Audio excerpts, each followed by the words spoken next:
안녕하세요.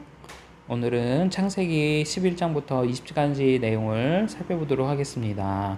지난 시간 창세기 1장부터 10장까지 내용을 했는데요. 살펴보고 또 열심히 여러분들이 지난 시간에 했던 내용들을 복습하셨는지 모르겠어요. 오늘은 11장부터 20장까지 내용을 볼 텐데 한번 살펴보도록 하겠습니다. 오늘 보시면 그림책에 보면 창세기 11장의 내용은 탑이 나오네요. 이게 무엇일까요? 바벨탑 사건입니다. 11장의 첫 번째 그림은 바벨탑 사건이구나. 신할평지라는 곳에 세웠구나 라는 것을 볼 수 있습니다. 그리고 셈의 후손들과 등등 여러 명, 데라와 이렇게 사람들의 이름이 나오고요. 자, 주요 내용은 11장은 바벨탑. 자, 그 다음에 이제 2장, 12장을 볼게요. 12장 내용은 뭘까요? 바로 아브라함과 사레와 룻, 조카 룻과 함께 가나안 땅으로 이주하는 장면이네요. 하나님께서 지시할 땅으로 가라 하셔서 갈대아 우르를 아브라함이 떠나죠, 고향을. 그러고 나서 예배, 제사를 드립니다. 보시면 요거 제단 기억나시나요? 지난 시간에 우리 살폈던 내용이죠. 바로 이 그림은 제사를 드린 내용입니다. 그래서 맨 처음에는 세겜과 제단, 그 다음에 베델과 아이 사이에 제단을 드렸다. 그러고서 어디로 가나요? 애굽으로 가는 사건이 12장에 나옵니다. 자, 그리고 이때 나이가 몇 살이에요? 아브라함이 75세. 아브라함이가 75살이었다는 걸 기억하세요. 자, 그 다음에 13장으로 갈까요? 자, 13장을 보니까 여기서 누가 분가를 하나요? 아브람과 룻이 점점 부자가 되니까 서로 종들, 하인들이 뒤섞여갖고 곤란한 일이 생겼던 거예요. 다툼이. 그래서 어떻게 합니까? 룻으로 하여금 선택을 해서 가게 하죠. 그래서 룻은 어디로 선택했죠? 소돔을 선택했고 아브람은 가나안에 남게 됩니다. 그리고 나서 무엇을 하죠? 제단을 하나님께 다시 드립니다. 그러면서 하나님이 어떤 언약을 해주시나요? 동서남북을 바라보라. 아브람한테는 자식이 없었는데 하나님께서 동서남북을 봐라. 이 동서남북에 있는 것들이 다 너희 것이 되고, 자, 티끌이 날릴 때 이제 롯이 가면서 여기 막 먼지가 나 있거든요. 근데 그 먼지들을 보면서 내가 너희 자식들을 이렇게 너희 자손들을 많게 하겠다라고 하셨습니다. 그 내용이 13장 내용입니다. 13장. 자, 14장 내용은 무엇이냐면 가나안 땅 근처에서 전쟁이 일어났어요. 그래서 롯이 살고 있었던 곳에 소돔이라는 도시가 전쟁이 일어나서 롯이 포로로 잡혀가게 됐네요. 그래서 아브라함이 어떡합니까? 이 조카 롯을 구하죠. 그리고 구하면서 오는 사이에 누구를 만나냐? 멜기세덱이라는 사람을 만납니다. 멜기세덱은 당시 제사장이며 샬롬, 평강의 왕이라고 표현하고 있습니다. 자, 그런데 이 멜기세덱을 보니까 어떻게 해요? 떡과 포도주를 아브라함한테 주고, 아브라함은 멜기세덱에게 11조, 전쟁에서 승리하고 전리품을 얻게 되는데 그 전리품의 10분의 1을 이 멜기세덱에게 주는 내용이 나옵니다. 그래서 11조의 기원을 볼 수가 있습니다. 창세기 14장의 내용에서 11조의 기원이 이렇게 나오는구나 라는 걸 알 수 있습니다. 자, 그 다음에 15장입니다. 15장에서는 어떤 일이 났나요? 자, 아브라함이 있는데요. 아브라함이 하나님께서 자녀를 주신다고 했는데도 아직까지 자녀가 없는 겁니다.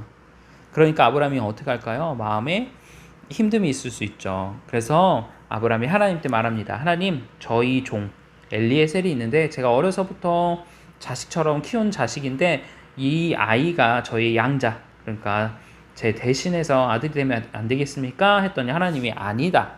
너를 통해서 나오는 사람이 바로 자녀가 너의 너의 후계자가 될 것이다. 내가 말해준 약속한 후계자가 될 것이다 라고 이야기합니다.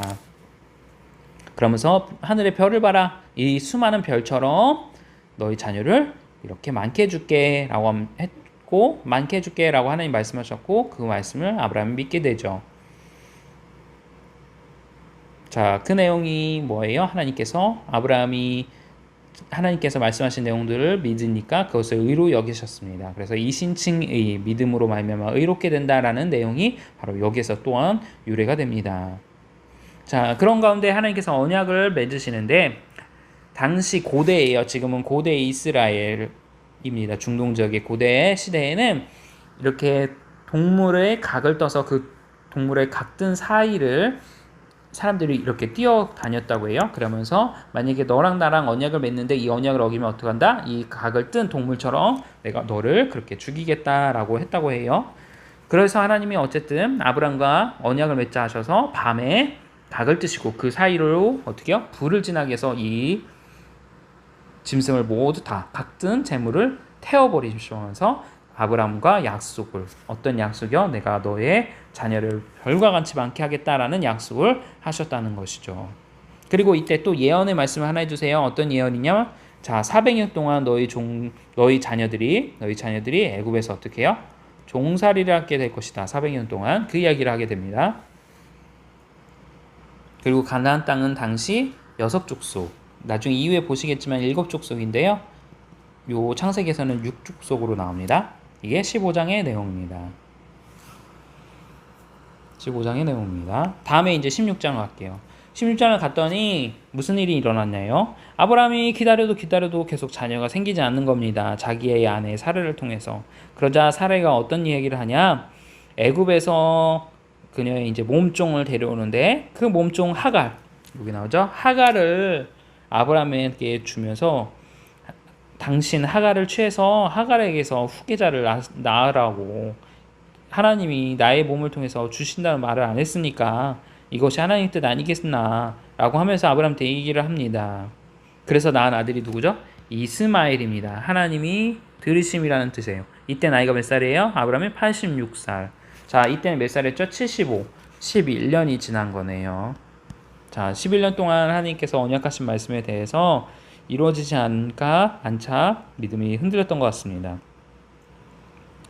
자, 그런 가운데 이스마엘이 태어났어요. 그리고 하갈이 어떻게 됐을까요?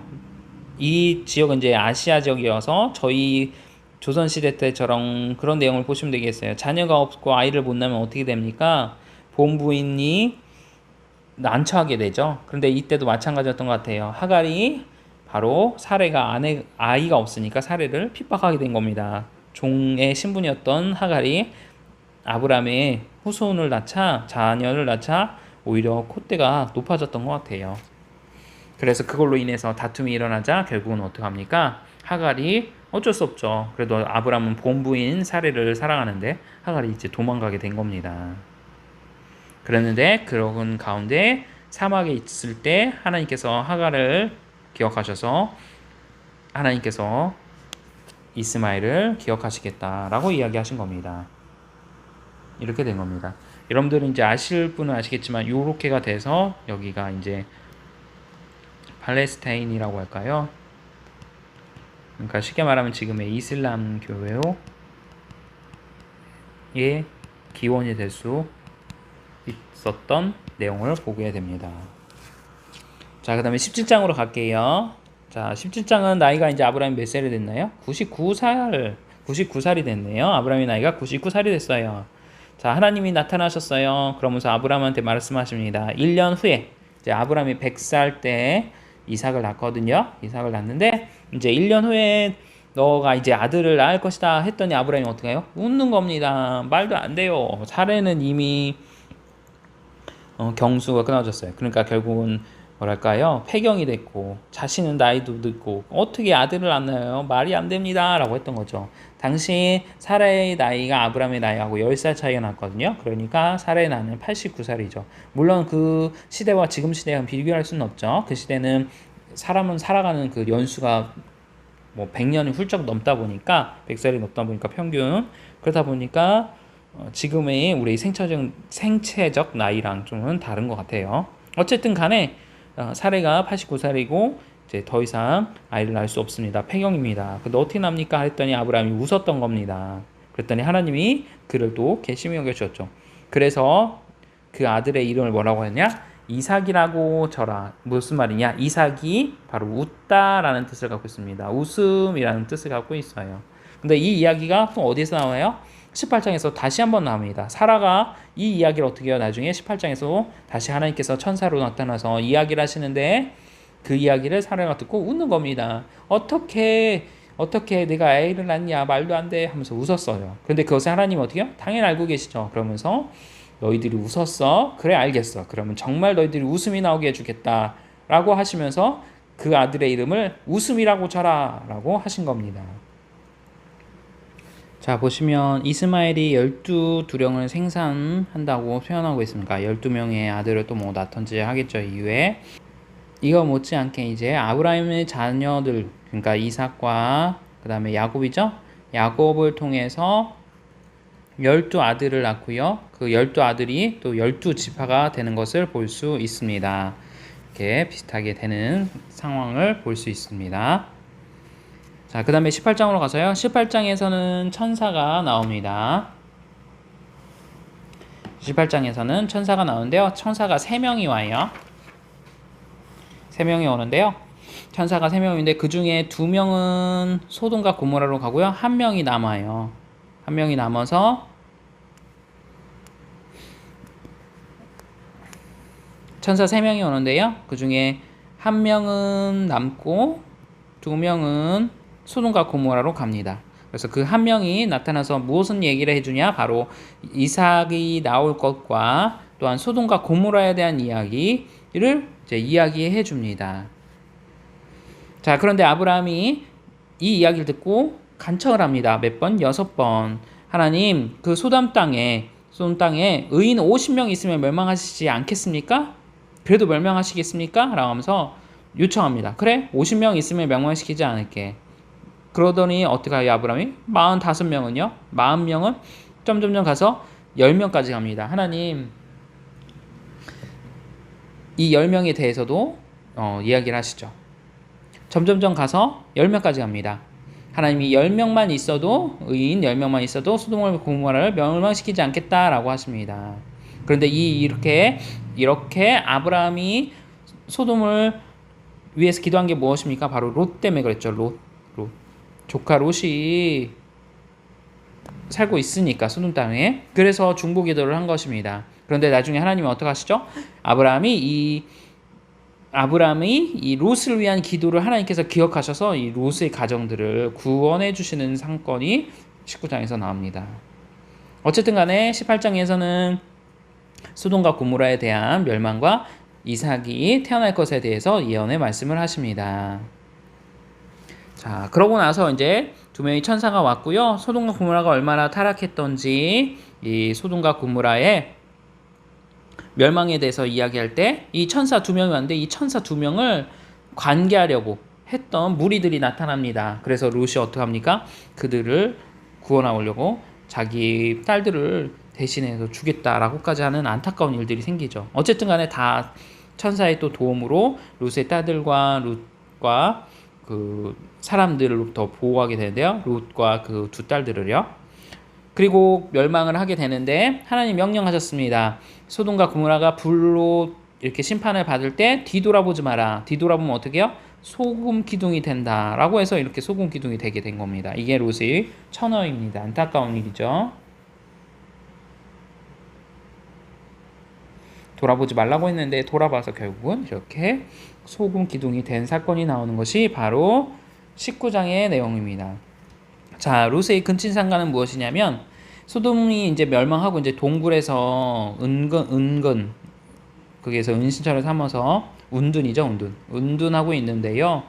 그 2 딸이 아버지한테 술을 먹이어서 이제 우리는 이제 결혼하기는 글렀다라고 생각한 겁니다. 왜냐면 이때 소돔 땅에 살고 있을 때 롯이 자기 사위들한테 가거든요. 멸망하니까 너희들도 가서 같이 가자. 그런데 사위들이 웃었거든요. 비웃었거든요.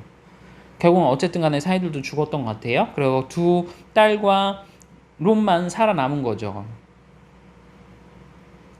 살아남은 겁니다. 그런데 그 딸들이 이제 더 이상 우리가 결혼 못할 것 같다라는 생각이 들었는지는 모르겠어요. 그 내용이 자세히 나오지 않고 어쨌든 간에 롯의 딸들이 아버지를 술 먹이고 그렇죠. 완전히 골아 떨어진 상태에서 관계를 해서 자녀를 낳게 됩니다. 안타까운 일인 것 같습니다. 안타까운 일. 그렇게 된 겁니다. 그래서 이 두 딸로 인해서 나온 또 민족이 나중에 또 이스라엘과도 관계가 되는 것을 볼 수 있습니다. 이 내용이 19장의 내용입니다. 자, 그런 가운데 20장 내용 볼까요? 20장은 무슨 내용이냐면요. 여기 이제 아브라함의 거짓말이라고 표현되고 있는데요. 사실은 이 내용 이전에 여기서 보시면 13장에서도 애굽에 갔잖아요. 사례가 미모가 뛰어났는지 잘 모르겠어요. 저는 못 봤으니까. 그런데 어쨌든 사람들이 사라의 미모를 보고 사라랑 결혼을 하려고 하고 막 프로포즈라고 했던 것 같아요. 그래서 아브라함이 사레한테 얘기를 한 겁니다. 나는 네 누이라, 그러니까 네 오빠라 하라. 이복 누이, 여기 이제 누이라는 게 꼭 나이 많은 사람을 표현하는 그 누이가 아니고요. 그 옛날 표현 가운데 나오잖아요. 그 어린 동생이 됐던 누나가 됐던 때 누이라는 표현을 썼잖아요. 여자 자매. 그 이야기를 할 때 네가 내 아내라고 하지 마라. 그러면 내가 나를 죽이고 그 사람들이 너를 아내로 삼을 수 있으니까 거짓말을 하게 된 겁니다. 그래서 여기는 어디로 하냐? 아비멜렉으로 하면요. 당시 이제 블레셋이라고 표현하시면 이해하시면 되겠어요. 블레셋에서 갔는데 이제 5개 연합도시거든요. 연합도시인데요.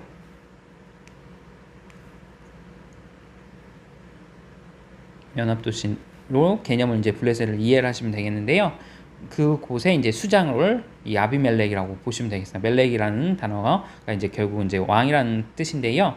어쨌든 이렇게 이해를 하시면 되겠습니다. 뭐 호칭으로는 바로 왕 할 때 이 바로 개념을 보시면 되겠어요. 애굽의 왕을 이제 바로라고 표현하듯이요.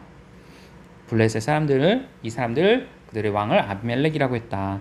그래서 이곳으로 갔던 것이죠. 아비멜렉이 있는 집으로. 그랬더니 하나님께서 어떻게 합니까? 태의 문을 다 닫아버렸어요. 네, 사례는 왜 이 문제의 핵심이 될까요? 바로 이삭을 출산해야 되거든요. 그렇기 때문에 오직 아브람과의 관계를 통해서만 나와야 되기 때문에 꼭 순결을 지켜줘야 합니다. 그래서 하나님이 모든 아비멜렉의 집의 태를 닫으셨고 이것을 아비멜렉이 하나님께서 말씀하시죠. 그래서 아비멜렉이 아브람한테 왜 나는 거짓말했냐? 라고 하면서 아비멜렉에게 은 1000개를 주고 그러고서 보냅니다. 그러고 났더니 아비멜렉의 모든 사람의 태의 문이 다시 열렸다라는 것이 20장의 내용입니다. 성경 오늘 내용을 보면 이렇게 안타까운 19장 이야기도 있고 뭐 아브라함이 정말 믿음의 조상으로서 정말 몸만 있었는 줄 알았는데 그렇지 않은 장면들이 막 12장과 20장에도 나오는 또 이렇게 이스마엘 탄생에 대한 이야기 등등 이렇게 나오는데요. 아브라함도 역시 똑같은 우리와 인간이었고 연약한 자였다는 것을 우리가 볼 수 있고요. 이 오늘 창세기 11장과 20장 말씀을 통해서 여러분들이 은혜 받고 또 이런 내용들을 기억하셔서 이후에 우리 인간사 가운데 하나님이 어떻게 간섭하시고 은혜를 베푸시는지를 다시 한번 경험하시고 또한 기억하시고 또한 그 속에서 은혜를 받는 여러분들 되기를 축복합니다. 오늘은 여기까지 하겠습니다. 감사합니다.